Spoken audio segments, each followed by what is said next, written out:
Hey guys, welcome to another movie review. Today I'm going to talk about the film adaptation of the famous Roald Dahl book called The Witches. This is what the DVD cover looks like. I managed to find this at a Barnes& and Noble for $5 not too long ago. And I gotta say, this is a very good film for $5. I mean, that's a very good price for a very good film that I'm going to tell you about today. So in this film, you guys, if you're not familiar with the Roald Dahl classic book, this boy is basically living with his grandmother. You know, his parents died from a car crash. His grandmother always has these interesting stories to share about witches, since she personally encountered a witch when she was a little girl, and it always kind of freaked her out a little bit. So for bedtime stories, she likes to share these witch stories with her grandson. She knows a lot about witches. She tells him all the rules about witches. How, you know, if you smell clean, you know, more than likely they're going to smell you better than if you smell dirty. They'll still smell you and track you down, but it'll be harder for them to track you down if you're dirtier and it's and you know they can't smell you as well. And so, like I said, she knows almost everything about witches. She actually lost one of her fingers from a witch and things of that nature. So she personally has a lot of hands-on, personal experience when it comes to witches, and you know what it's actually like to be around one. And she also knows the difference between like an old woman and a witch. She's able to kind of configure the two, and she's able to tell the young boy, you know, how to configure the two when comparing a real life old woman with a witch. So basically, throughout the story, like I said, the parents died in a car crash, and the grandmother really wants to take her grandson on this vacation, but they unfortunately can't go because she develops diabetes. And I looked it up not too long ago. I guess in the book she suffers from a different kind of you know, it's a different kind of illness or symptom that, you know, basically prevented them from going on this vacation. So little small difference there. And I won't get into details about the ending, but the ending of this story and the story used for the book is very different. And I actually read online somewhere that actually Roald Dahl didn't like the film for the simple reason that um, this movie has a different kind of ending than what his book was, and a very different kind of message as well. But anyway, back to the storyline. So basically, you know, they in the movie she develops diabetes, and that prevents them from going on this big vacation that they're planning on. And she has to limit herself. She has to only eat certain kind of foods because of her diabetes. And so they manage to stay at this hotel that isn't too far away from their home, and it's really nice. You know, they really want to go there. The grandmother really likes this hotel, and so she takes her grandson with her, and for his birthday he had these two mice, I guess, or two, you know, mice that you can keep kind of as gerbils or hamsters, you know, something of that nature. And you know, the boy's able to take these mice into the hotel with them because this hotel's running into rat problems, and the grandmother makes the excuse that because this hotel, you know, can get away with having rats, how come her grandson can't have any, you know, these pet mice in the hotel room? So basically, the real meat of the story comes in when the young boy encounters a witch council that happens in one of the big special rooms of the hotel later on in the story, and he finds out that these witches are going to, since the story takes place in England, that these witches are going to turn all the children of England into mice, and that, you know, they can be more vulnerable, they can squish them, you know, they can do things that it's easier to kill them as mice than it is to actually kill them as children. And so for some odd reason, these witches really despise children. You know, they can't stand the smell of them, they can't stand being around them. They want to wipe all the children off the earth eventually, but they want to start with England and then work their way up to other countries. um, so the young boy witnesses all this. He actually witnesses a young boy uh, turn into one of these mice that they plan on turning every children in the world into, specifically England at the time. And basically, um, so basically, you know, he finds out about this mouse scheme, and the him and the grandmother try to figure out a way to, you know, solve this problem before the witches actually go out into the world and actually start turning all the children into mice. And all I can say, I guess, further than this is the young boy has a hands-on experience with being a mouse, and that's about as much as I can say without giving the whole story away. Um, so I really enjoyed The Witches, you guys. I thought I apologize, my synopsis wasn't very good this time, but there's a lot that happened in the story, and there's a lot to talk about within the story because it's a very detailed story, and it's actually within 92 minutes. This is a very well crafted short story as well. So for the positives and the negatives of the story, I really liked the trained animals they had to use for the film. They had cats, they had mice, they had hamsters, they had gerbils. They had a bunch of animals in the film that, of course, some of them were puppeteering effects, but there were scenes where you can tell that there was no way that could have been a puppet because of the actual movement of some of the animals in this. And specifically the cats and stuff, that there was just some really unbelievable and just really masterfully done trained animal effects in the movie. It just really, really worked for the story they were going for, and I'm really glad that they went with that over the traditional CGI route that most films tend to take these days. And then speaking of that too, my next positive is that the masterful puppeteering and Jim Henson creature effects are absolutely masterful in this. They're absolutely top notch. I really wish that more films today used more of these Jim Henson creature shop effects. Really, just really well done. Some of the best puppeteering I've ever seen in a film. There's even on the close-ups where you can definitely tell it's a puppet instead of an actual real mouse. It's just really impressive because they really were able to make these puppets look like they're these trained mice and everything. It's just easily one of the best puppeteering I've ever seen in a film. So if you're looking for great puppeteering in film, if you're looking for well trained animals being used for a film, The Witches is definitely your film. They succeed at both, and I really think that's the really high quality. Selling point of the movie. It's that it's very, very well crafted, and the puppeteering in this is very masterful. This is a very fun story and premise. I enjoyed this all the way through. Very fun. It's definitely a film where you'll never feel bored. It's fun all the way through, and I can guarantee you that you'll never feel bored while watching this. The establishment of the witches are excellent in this too. They really established what witches can and can't do.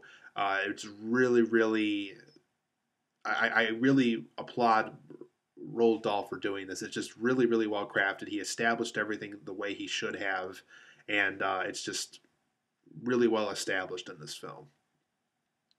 There's adorable, heroic mice in this, specifically the main grandson and this boy that also gets turned into a mouse in the story as well. Really adorable mice that we follow around in the story, and we follow them through the little holes in the hotel, and we follow them through things that mice can get in that humans can't get in. It's just really adorable, a lot of fun.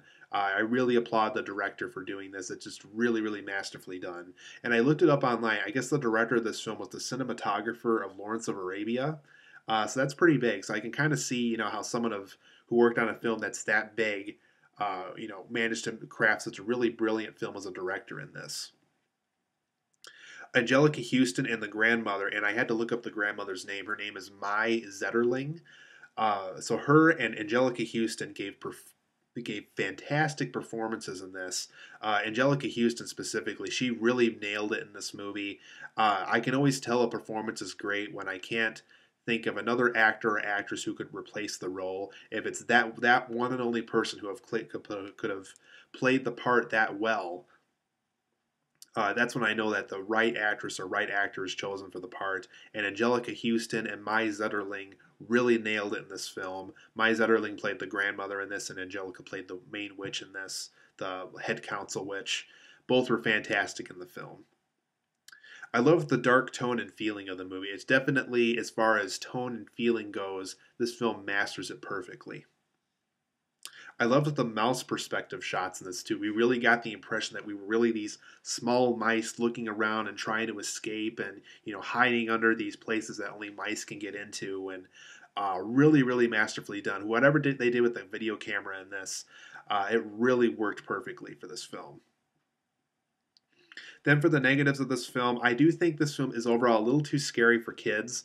I really almost wish they went with a PG-13 route for this, because only for being PG, this is pretty frightening for kids. There's some pretty frightening witch makeup effects in this, masterfully done, by the way.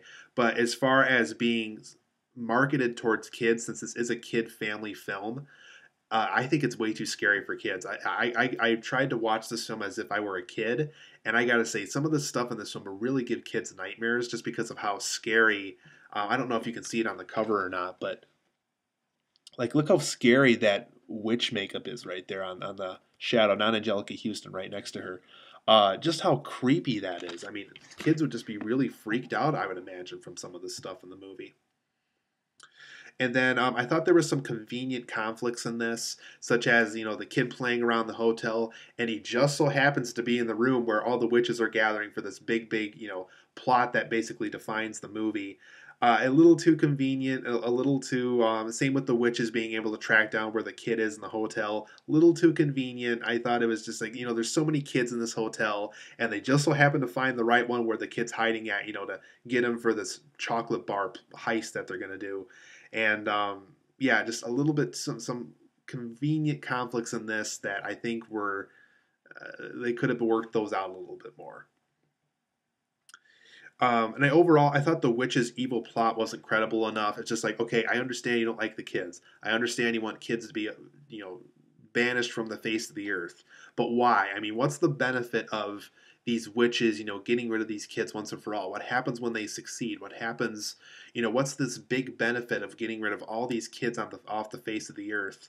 I like, for example, us humans, we hate cockroaches, we hate mice, we hate rats, we hate all these things. We have to deal with it. We wish it was gone, but unfortunately, we have to accept the fact that it's never going to disappear. And so I don't know what the witches were thinking as far as we got to banish all these kids off the face of the earth because we just don't like them. It's just like, okay. So once again, I think it needed to be more credible. I thought there should have been a reason. Like, let's say if there's too many kids, or if it's overpopulated with kids on the earth, like maybe they all die or something. Something that easy like that. And I think what they did for the evil plot just wasn't credible enough. There's a side, not really a subplot, but there's a good portion of the story very early on that talks about this magic painting where one of the characters in the painting always switches positions in the painting, and the person's always out of the room whenever it switches positions. And there's no closure to that, and I really wish there was because it's a really neat aspect of the story. The grandmother always talked about it, and they just kind of leave it alone after the film really starts to progress with the real plot of the movie. And that's really too bad because I really wanted to learn more about that magic painting that they're talking about in the movie. And overall, and this is what Roald Dahl didn't like about the movie, the final scene of this film is really disappointing. Very different from the book. It very easily solves everything that they didn't have enough time for, and just really cheap. It just really. I really wish they just went with the book's ending because I looked up the book's ending online and reading what I saw, I think it's much more clever, much more. There's more messages behind the actual book ending. What they did for the final scene here was way too cheap, way too pathetic.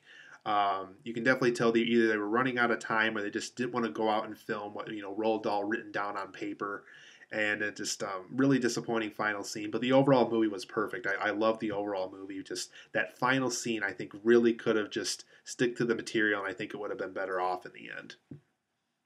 So overall, guys, I give The Witches a 9 out of 10. I really love this film, though it does have some flaws, like I pointed out. What I stated about the positives, like the masterful puppeteering, Anjelica Huston's performance, Mai Zetterling's performance, the dark tone, the mouse perspective shots. There's just so many great things I can say about this film that it would just be very sinful to give it lower than a 9 out of 10, I think. So even though there were negatives, I don't think that they're so bad that it lowers the film from becoming a 9 out of 10. So 9 out of 10 for me, guys. Make sure you see The Witches. If you love Jim Henson, it's definitely worth seeing. There's some really masterful puppeteering effects in this film. Really liked it a lot. Like I said, a few little nitpicks every once in a while, but this is definitely a film worth seeing, specifically if you like Jim Henson.